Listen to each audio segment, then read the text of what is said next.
In the beginning, it was to me and Gina, basically was it.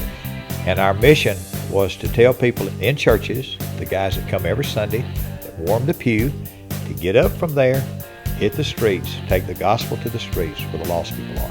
To be able to minister to the needy, the lost, people in prison, the people who are sick, the homeless. The minute we got here, we went for a Pentecostal church. We were having a hard time, but we were turned on to the big white crosses come off the interstate, and stopped there last night. And the folks said we're going to have a service here, One-Eyed Jacks, this morning. That's why we're here. And every one of you would raise your hand and say, I've been there and I have chosen to do wrong before. And because of that, the Bible says that we're a sinner. And that's the reason Jesus Christ had to come. I mean, I'm no preacher or religious fanatic, but I mean, they always said Jesus went to where these people were, and they're not always in a church. You know, you've got to go where the people are. You know, right now they're on Main Street in Sturgis. I believe in Jesus, but I don't follow a religion.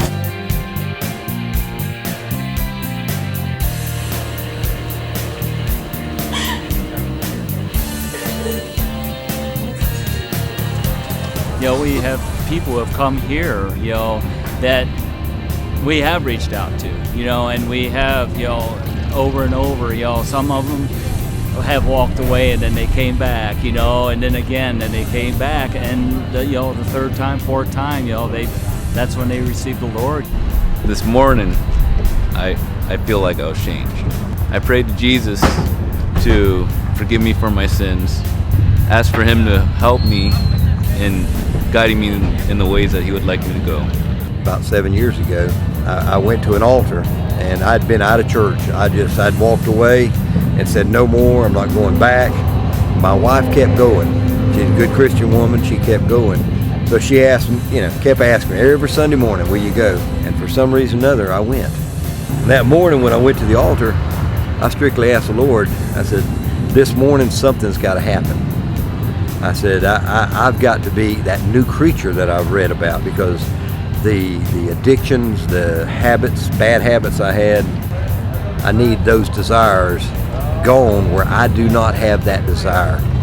And that morning I got up, and I can say there was a new desire, and that was to serve the Lord. I was a new man. I mean, I know that's, some people may not understand that, but Richard died that morning at the altar. First time ever he died.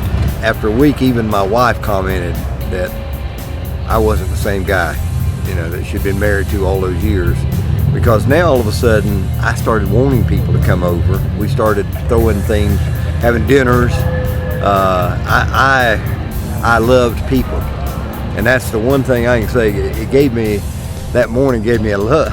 Seriously, every time I think of it, He gave me a love for people, and not your businessmen that I'm working with, but it was so strange. All of a sudden, I loved street people, those that nobody else wanted.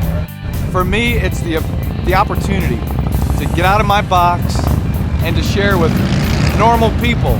You say normal people, or this wide world of bikers? Guess what? They're normal people. They just ride bikes, and they may be tattooed and pierced. But what we've discovered here at Sturgis and every other rally we've ever worked, they're normal people with so many hurts, so many needs. And so Hellfighters for me is a chance to climb out of my box, get into the world, share the gospel with people that need it. That's the heart of Jesus, you know, and the heart of Jesus is reaching out to those that, you know, others don't reach out to. And you know, and in my own heart of hearts, it's hard. That's what Jesus did. He stayed on the streets. That's where His ministry was, and that's where ours needs to be. We want to tell people about Jesus. That's the main purpose of Hellfighters.